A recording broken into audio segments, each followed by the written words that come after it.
나는 임대아파트에 살고 있는 32살 동갑내기 부부의 남편이다. 지난 2019년에 신혼부부 특별공급으로 국민임대에 입주했으니 햇수로 4년째 이곳에 살고 있다. 신혼부부 전용으로 들어왔지만 이곳이 우리의 신혼집은 아니다. 가진 게 아무것도 없었던 우리 부부는 일산의 한 다세대 주택에서 1억 2천 전세로 시작했다.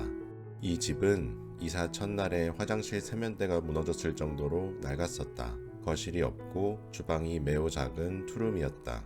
게다가 1층이 고깃집이라 시끄러운 술 손님과 담배 냄새 때문에 항상 스트레스를 받았었다. 그렇게 이곳에서 2년을 살다가 국민임대 청약에 당첨되어 이사를 가게 된 것이다. 우리가 원래 살던 곳에 비하면 지금 이 아파트는 천국 같은 곳이다. 전용 면적 46형의 신축 아파트로 거실도 있고 부엌도 있다. 거실은 우리 부부의 사무실 겸 PC방이다. TV를 보지 않기 때문에 거실은 이걸로 충분하다. 하루의 대부분의 시간을 컴퓨터 앞에 앉아서 보내고 있다. 작은 방은 창고로 쓰고 있어서 옷가지들과 정리 안 된 잡동사니들이 모여 있다. 한번 정리해서 많이 버려야 할 것 같다. 안방은 침대와 서랍장만으로 꽉 찬다. 콩이, 침대로 올라가.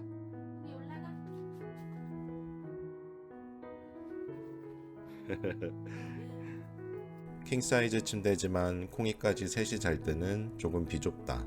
넷플릭스를 보고 싶을 때에는 누워서 삼성 스마트 모니터 M7으로 본다. 이 집도 신혼집으로 하기에는 부족하다고 생각하는 사람이 많을 것 같다. 하지만 우리는 더 넓고 좁은 곳에서 살았던 경험을 했기 때문에 지금 이 아파트에 만족하면서 살고 있다. 처음부터 다 갖추고 시작하는 것보다 이렇게 작지만 한 단계씩 나아가는 것이 행복해지는 길이 아닌가 싶다. 사실 금수저로 살아본 적 없는 가난한 서민의 변명일지도 모른다. 그렇다고 내가 금수저로 다시 태어날 수 있는 건 아니니까 이런 생각하느라 포도당을 낭비할 필요는 없을 것 같다. 임대아파트에 대해서 부정적인 인식이 있는 것도 알고 있다. 전세로 시작할 바에 대출 끼고 집을 샀어야 한다거나 임대아파트에 오래 살면 게을러진다거나 해서 반대하는 분들이 꽤 있는 것 같다. 공감하는 부분도 있지만 모두 동의하지는 않는다. 사람마다 자기의 상황과 맥락에 따른 전략이 있는 법이다. 나의 경우에는 전세보증금을 최대로 전환해서 약 7천만 원을 디딤돌 대출로 저금리로 받았다. 월세도 12만 원으로 저렴해서 주거비용을 많이 아끼고 있다. 월세 12만 원과 대출이자 8만 원을 합치면 매월 20만 원 정도를 주거비용으로 지출하고 있다. 이렇게 아낀 비용들을 주식 투자로 돌리고 무주택 세대조 자격을 유지한 뒤에 청약을 계속 넣었었다. 그리고 작년에 신혼희망타운 청약에 당첨되어서 내후년에 입주를 앞두고 있다. 신혼희망타운은 30년 모기지로 집값의 70%를 고정금리 1.4%로 대출을 받을 수 있다. 수익 공유형이라 나중에 양도차익의 30%를 반환해야 하지만 요즘 금리를 생각하면 너무너무 저렴한 금리라 현금 흐름 측면에서 볼 때 오히려 좋다는 생각이다. 주식으로 얻은 수익으로 계약금도 이미 지출했고 중도금 역시 대출을 받았다. 나는 대출을 크게 나쁘거나 두렵다고 생각하지 않는다. 내 현금 흐름으로 이자를 감당할 수만 있다면 대출 받은 만큼 인생을 앞서가는 거라고 생각한다. 그리고 임대아파트에 오래 살면 게을러진다는 면에 대해서는 그 사람들은 임대아파트에 살기 때문에 게을러지는 것이 아니라 게으른 사람이라서 게으른 거라고 생각한다.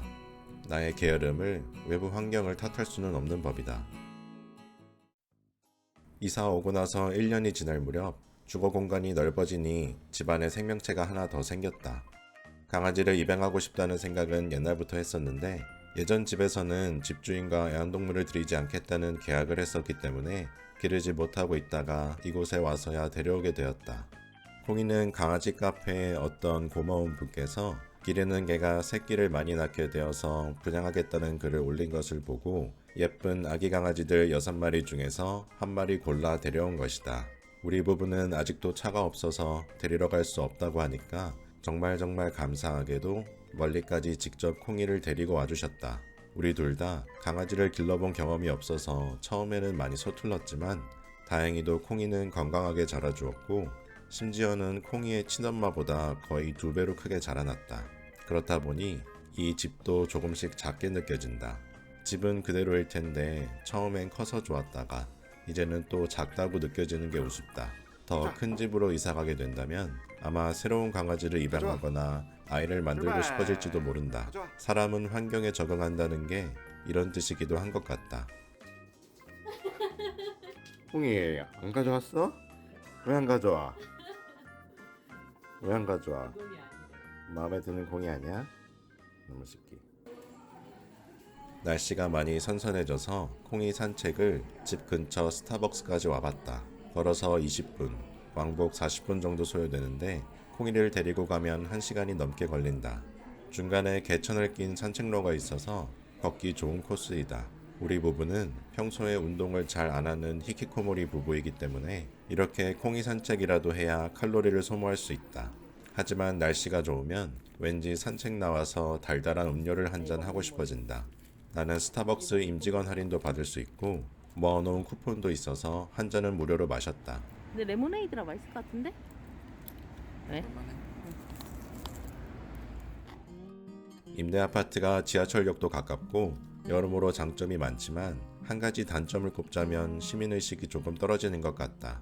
임대 아파트 중에서도 국민임대는 행복주택보다 소득 기준이 더 까다로워서 저소득층이어야 들어올 수 있다. 그리고 국가유공자, 장애인 등의 사회취약계층이 많다. 이분들을 무조건 부정적으로 보거나 나쁘다는 선입견을 갖고 싶지는 않다. 하지만 산책로에 똥무더기 정도는 예사로운 일이고 어느 날에는 콩이가 길에서 치킨뼈를 주워 먹으려 해서 큰일 날 뻔한 적도 있다. 치킨뼈는 부서질 때 뾰족하게 쪼개지기 때문에 강아지가 절대로 먹어서는 안 된다. 나는 콩이 데리고 산책하면서 길에서 족발뼈, 삼각김밥, 사과, 아이스크림 막대 등등 너무 많은 쓰레기를 보았다. 견주로서 화가 날 만한 일이다.